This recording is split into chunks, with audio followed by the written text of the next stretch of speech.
Air chief marshal অবসরপ্রাপ্ত শেখ আব্দুল হান্নান সাবেক বিমান বাহিনী প্রধান ঢাকা এর বিরুদ্ধে ক্ষমতার অপব্যবহার, রাষ্ট্রীয় অর্থের ক্ষতি সাধন, ঘুষ গ্রহণ, নিয়োগ বাণিজ্য, বিভিন্ন অনিয়ম ও দুর্নীতির মাধ্যমে অর্থ আত্মসাৎ পূর্বক বিদেশে অর্থ পাচার সহ নিজ নামে এবং পরিবারের সদস্যদের নামে গাতোয়ায় বহির্ভূত সম্পদ অর্জন সংক্রান্ত অভিযোগের বিষয়ে অনুসন্ধানের সিদ্ধান্ত গৃহীত হয়েছে।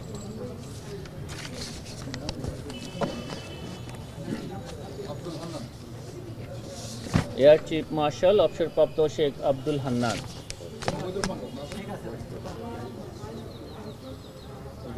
অভিযোগ সংশ্লিষ্ট জনাব মন্নুজান সুফিয়ান, সাবেক শ্রম ও কর্মসংস্থান প্রতিমন্ত্রী।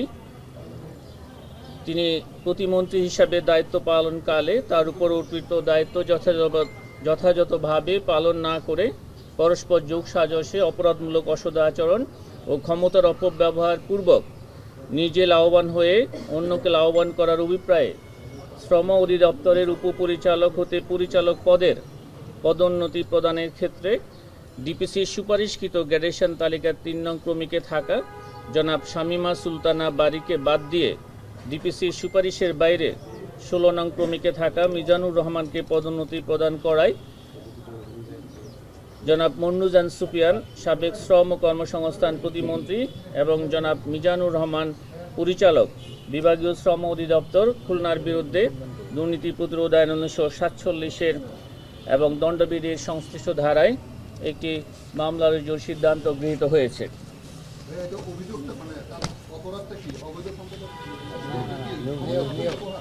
এটা হচ্ছে পদোন্নতি অবৈধভাবে ক্ষমতার অপব্যবহার পূর্বক যোগ্য কর্মকর্তাকে বাদ দিয়ে ডিপিসির সুপারিশ ব্যতীত ভিন্ন একজন কর্মকর্তাকে পদোন্নতি প্রদান করায় এই মামলা রুজু করা হয়েছে মন্ত্রী এবং যিনি বেনিফিশিয়ারি তাদের দুজনের বিরুদ্ধে। আমরা প্রশ্নে আমরা পরে যাই, আমরা আগে শেষ করিনি।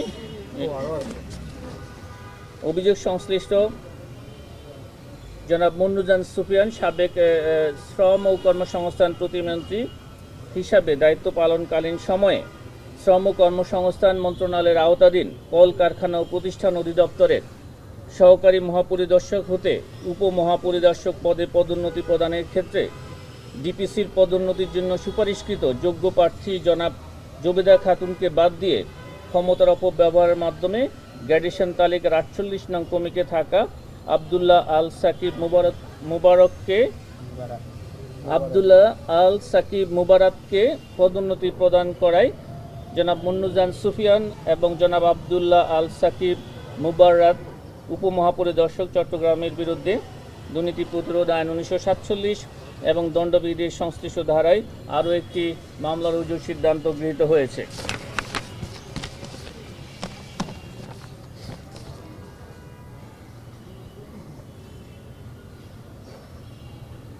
অভিযোগ সংশ্লিষ্ট জনাব শিবলি রুবায়াতুল ইসলাম, সাবেক chairman Bangladesh security and exchange commission সহ ৬ জনের বিরুদ্ধে ভুয়া বাড়ি ভাড়া চুক্তিনামা দেখিয়ে প্রতারণার আশ্রয় নিয়ে আসামি শিবলি রুবায়াতুল ইসলাম ১,৯২,০০,০০০ টাকা ঘুষ গ্রহণ করে এবং ভুয়া বিক্রয় চুক্তি দেখিয়ে পণ্য রপ্তানি না করে প্রতারণা ও জাল জালিয়াতির আশ্রয় গ্রহণ করে এবং ব্যাংক কর্মকর্তাগণ কাস্টমার ডিউ ডিলিজেন্স অনুসরণ না করে পণ্য রপ্তানির বিপরীতে কোনোরূপ রেকর্ডপত্র না পেয়েও পরস্পর যোগ সাজসে নিজে বা অন্য কারো অপরাধলব্ধ আয়ের অবৈধ উৎস গোপন বা আড়াল করার উদ্দেশ্যে $3,61,00,000 বাংলাদেশে আনয়ন করে তা থেকে $1,84,28,820 টাকা নিজে গ্রহণ করে এবং প্রেরক ও তার সহযোগীদেরকে তাদের অবৈধ অর্থ ব্যাংকিং চ্যানেলে দেশে আনার ব্যবস্থা করার অপরাধে বর্ণিত আসামিগণের বিরুদ্ধে দণ্ডবিধির ১৬১, ১৬৫A, ৪২০, ৪৬৮, ৪৭১ ধারাসহ দুর্নীতি প্রতিরোধ আইন ১৯৪৭ এবং মানি লন্ডারিং প্রতিরোধ আইনের সংশ্লিষ্ট ধারায় আরও একটি মামলা রুজু করা হয়েছে। আপনাদেরকে অনেক ধন্যবাদ। কোনো আসামি গ্রেফতার আছে কিনা বা নিয়ে আসা হয়েছে কিনা দুজনকে আনা হয়েছে আমার কাছে। হ্যাঁ, আপনার তথ্যটা সঠিক। আমরা গতকালকে আপনাদেরকে জানিয়েছিলাম যে জনাব গোলাম মোহাম্মদ আলমগীর চেয়ারম্যান ম্যাক্স গ্রুপের বিরুদ্ধে 27,86,00,000 টাকারও বেশি জ্ঞাত আয় বহির্ভূত সম্পদ অর্জনের অভিযোগে একটা মামলা রুজু করা হয়েছিল। সেই মামলা সংক্রান্তে ইঞ্জিনিয়ার গোলাম মোহাম্মদ আলমগীর চেয়ারম্যান ম্যাক্স গ্রুপকে গ্রেপ্তার করা হয়েছে। এছাড়া জনাব শিবলি রুবায়তুল ইসলামকেও গ্রেপ্তার করা হয়েছে। গ্রেফতারের বিষয়টা যদি একটু বলতেন যে সব আসামিদের কিভাবে গ্রেফতার তৎপরত থাকবে কিনা বা এই যাবৎকাল কয়জনকে গ্রেফতার করা যায় আরেকটু আমি সাথে সাথে যদি একটু আরেকটু বলি, তাদেরকে কেন গ্রেপ্তার করা হলো? অনেকেই তো আসামি, তারা কি পালিয়ে যাচ্ছিল না কোনো গোয়েন্দা তথ্য ছিল?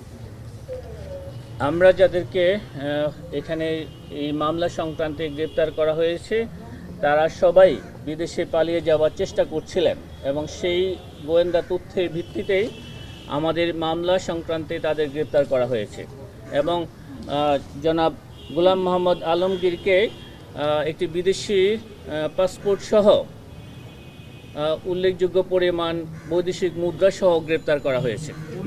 অনেকের বিরুদ্ধে মামলা আছে, সেসব আসামি গ্রেফতারে তৌহিদ যেটা বললো, আপনাদের অভিযান জোরদার করা হবে কিনা? আমাদের অনুসন্ধানকারী এবং তদন্তকারী কর্মকর্তাগণ যে সমস্ত আসামি এখনও পলাতক রয়েছে তাদের গ্রেপ্তারের জন্য যথাসাধ্য চেষ্টা করছেন। যখনই আমরা একেবারে সুনির্দিষ্ট তথ্য পাবেন এবং সেই ক্ষেত্রে সেই সকল আসামি সবাইকে এই গ্রেপ্তারের আওতায় নিয়ে আসা হবে।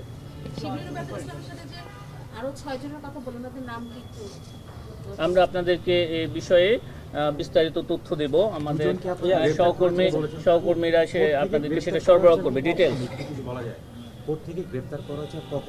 এটা আমাদের এই যে তদন্তকারী দল তারা কাজ করছে, তারা যখন বিজ্ঞ আদালতে তাদেরকে সুপর্দ করবেন সেখানে বিস্তারিত তথ্য তারা উল্লেখ করবে।